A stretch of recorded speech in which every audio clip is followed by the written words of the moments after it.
and save countless lives. It has delivered results that no country could ever have achieved on its own, and we don't say that enough.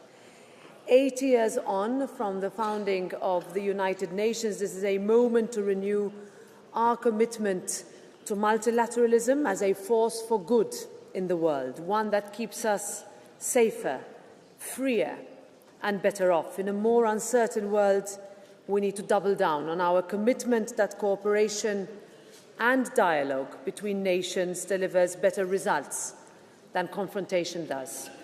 And that means taking responsibility, that means being ready to reform and having the courage to act together, even when it's hard. The European Parliament was built on the belief that cooperation is our greatest strength, and that belief continues to guide our work. So, President Baerbock, dear Annalena, when the United Nations looks to this House, you will find a partner determined to keep moving forward together. I give you the floor.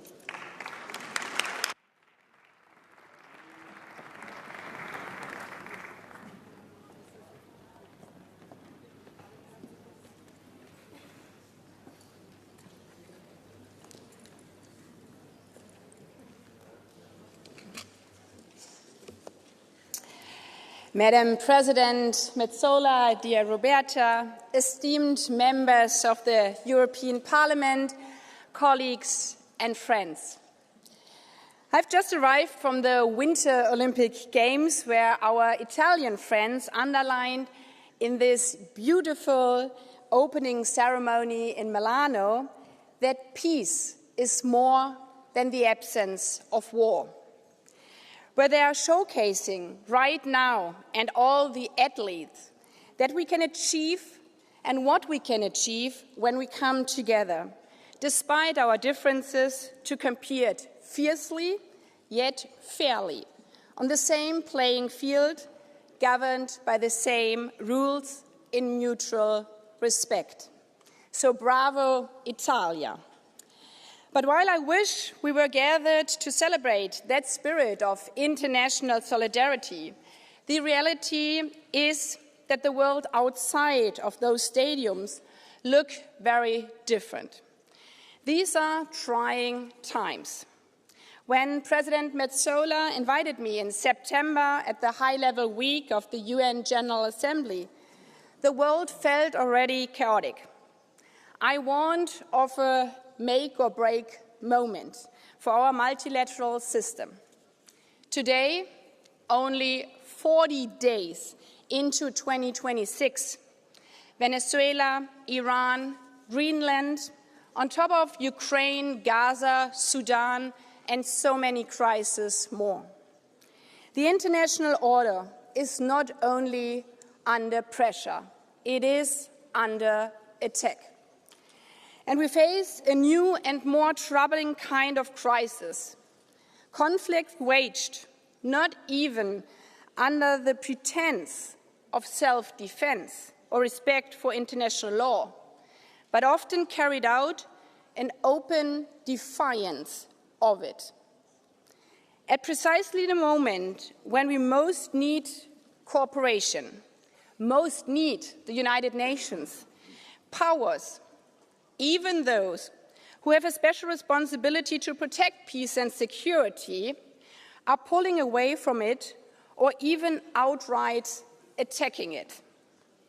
This geopolitical shift towards a world where might makes right contradicts more than a century of hard, bloody lessons which people of this region remember all too well.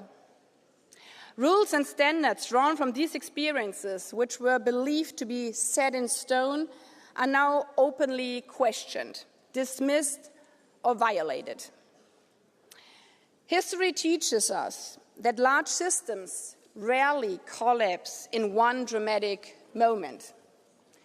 They erode slowly, rule by rule, commitment by commitment, with those who should defend them rather staying silent, until one day what seemed permanent simply vanishes.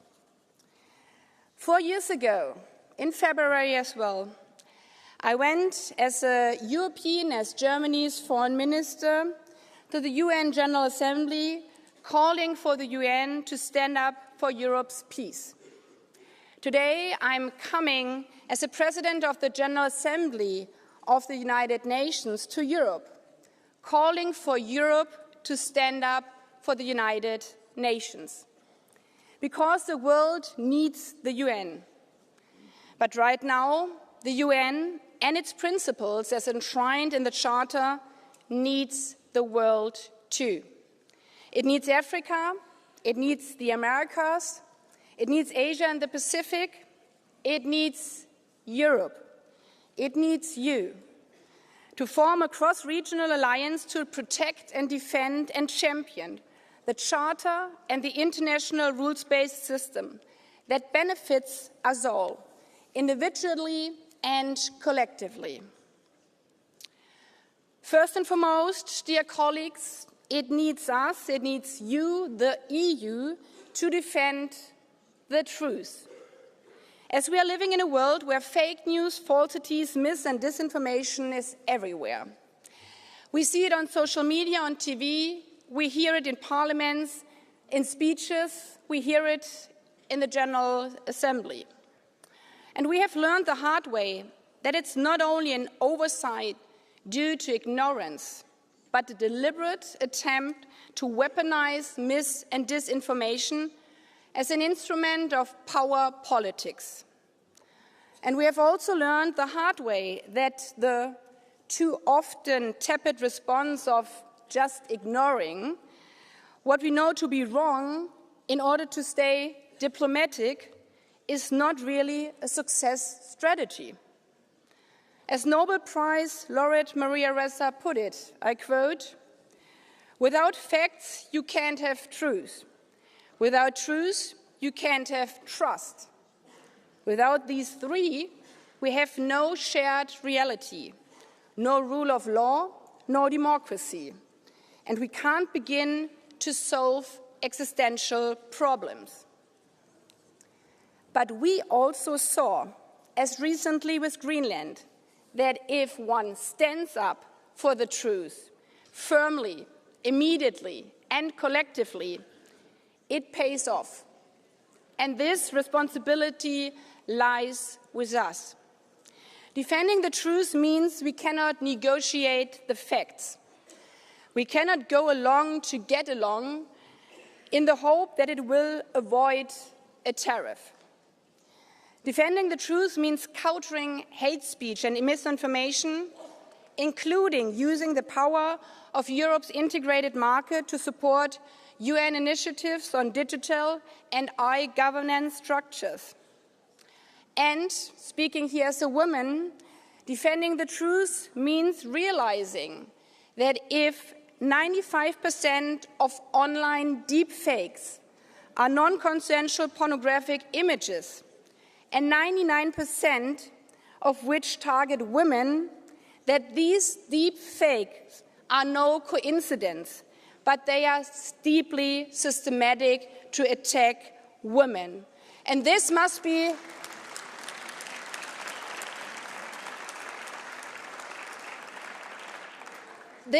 taken seriously, as in any other field.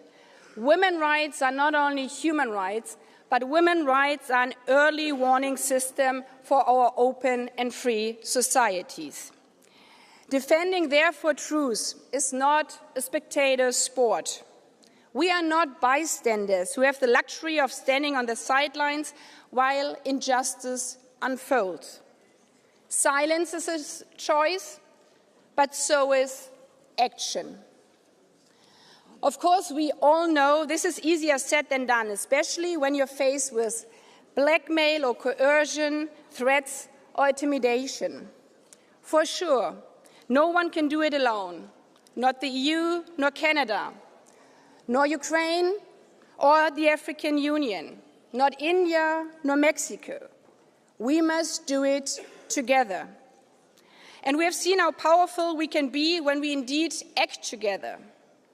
4 years ago, Europe watched as 100,000 troops amassed on Ukraine's border, shocked into paralyzes. Nobody could imagine the EU, which has been described as too slow and bureaucratic, too divided, that it would unite over just a weekend.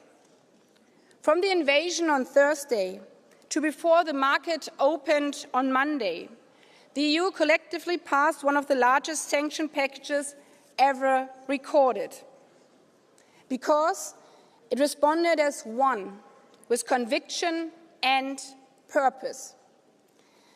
But we should not sugarcoat nor forget that we wouldn't have been able to do it alone. I remember very well the late-night calls, the pleas to countries around the world, the call in front of the General Assembly that this is not only about Ukraine, about Europe, but this is about the international peace order, about the Charter of the United Nations. And the world heard Europe's call. But frankly speaking, I will also never forget some of the replies. Where have you been when we needed you? And will Europe be there when we make the call? Today, dear colleagues, the world is calling. It's not only about Greenland, it's also about Latin America, about Africa. Once again, it's about the international peace order. Once again, it's about the UN Charter. The UN needs Europe. And I count on your answer to be a clear and resounding yes, we will be there for our peace, for our international peace order, for the United Nations. Because like the theme of the 80th session of the General Assembly, we are better together. We are stronger together.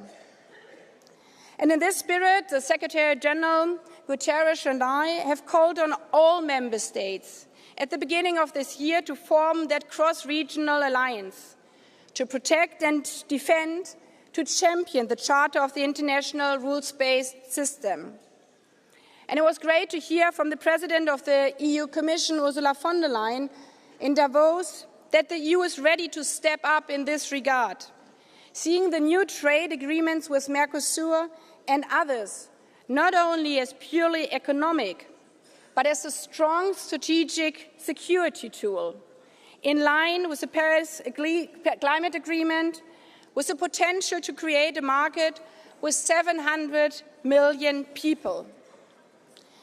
The agreement with India, on the other hand, would encompass 2 billion people and 25% of the global GDP.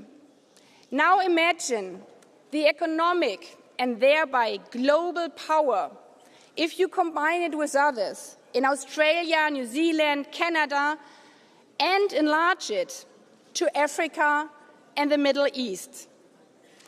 So I applaud the European Commission's announcement of additional funding to the African Continental Free Trade Area. This is not only an act of charity, it is a long-term investment in regional and global prosperity, helping to open a market of 1.3 billion people and a combined GDP of $3.4 trillion US. And it's a security investment, an investment into our global peace order. Adherence to the UN Charter and international law is not charity. It is insurance. It is an economic lifeline. Because it's very hard to single someone out if they are all so strongly connected. This is up to Europe. It's up to you to be the driver of this cross-regional alliance. And this brings me to my final point. The UN needs Europe not only to defend its charter and its principles, but also to reform it, to make it better, to make it more effective and efficient. Clearly, the UN is not perfect. Over 80 years, there's duplication and too much bureaucracy. but no single day would the world be better off without the United Nations. And imperfection is an opportunity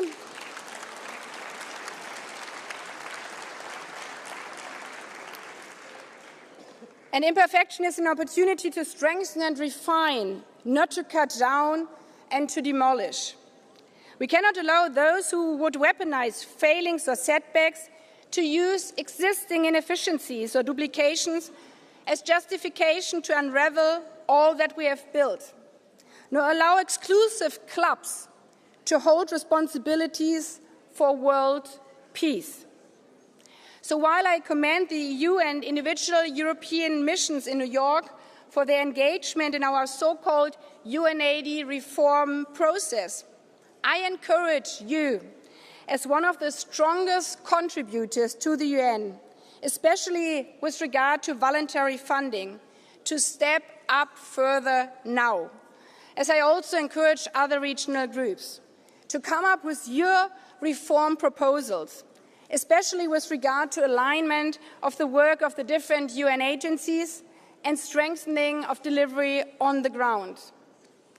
And also to not shy away from the overdue debates on the reform of the international financial architecture, not only important for the implementation of the Sustainable Development Goals, but to deliver on the promises to the Global South. I know you don't make friends asking for money. And in German, we even have a saying, bei Geld hört die Freundschaft auf. It's kind of, when it comes to money, friendship doesn't matter anymore. Well, I know that this makes us German not more charming, but as we are living in tough times, we need tough conversations. And the reality is, the UN is dealing with an existential liquidity crisis, as some member states have been paying their cess contributions late or not at all for years. Plus, according to the financial rules, if the UN is unable to spend budgeted money, it is obliged to return unspent money to the member states, even though this money never reached the UN in the first place. So if the EU wants to preserve and strengthen the UN, then the EU should lead by example, to pay its dues on time and in full, to table proposals to overhaul this Kafkaesque financial rule of reimbursing funds never received, and to waive your return of credits until the rules are changed so as to prevent the financial collapse of the UN by July, as the Secretary General has warned. Yes, stepping up, being a first mover, isn't easy and will take courage, as we hear also from the right side. But the good thing about courage is infectious. If one stands up, others will follow.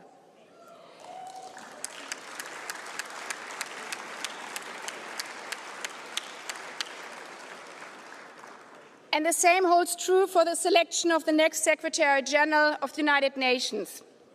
There's a clear call by all member states, 193 member states, to strongly support women's nomination.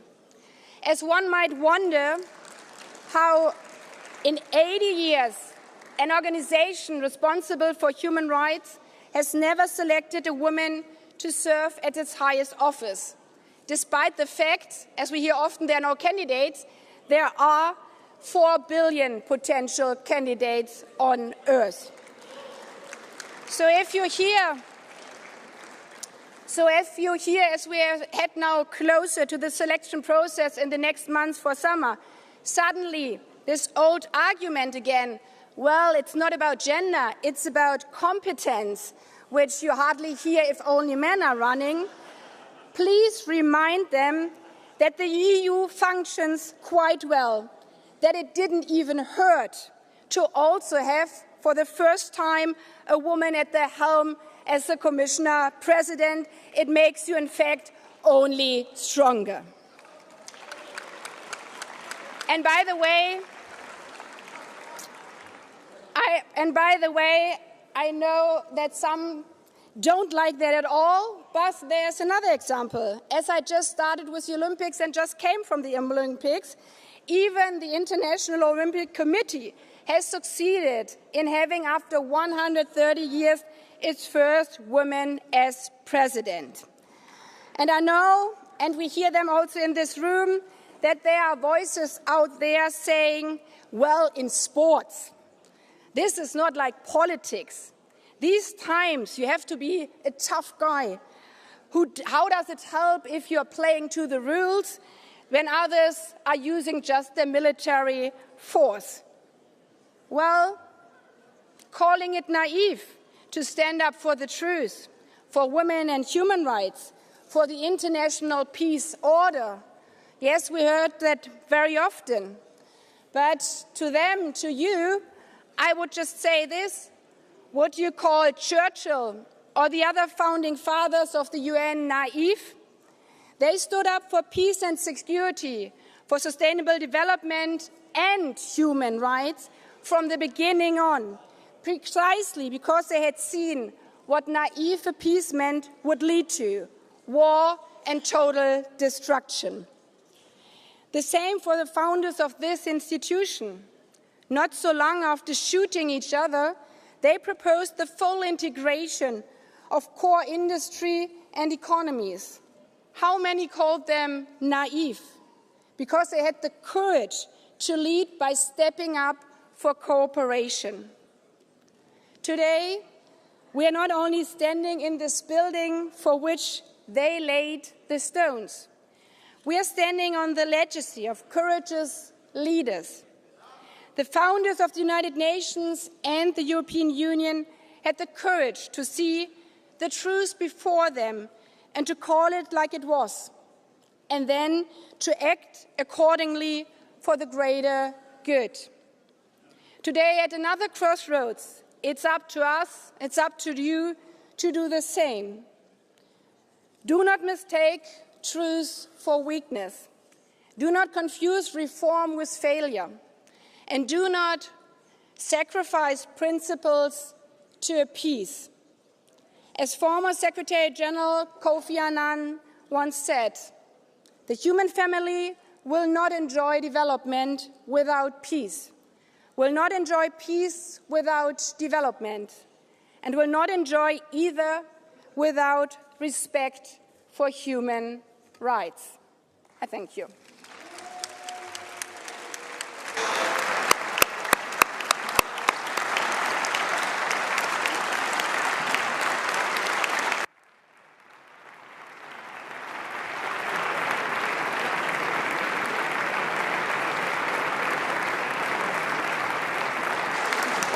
Thank you.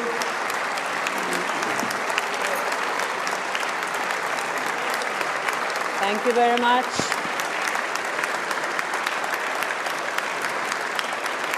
Thank you very much, dear President Baerbock. Thank you, dear colleagues. We close this part now and we go directly to the votes. Thank you.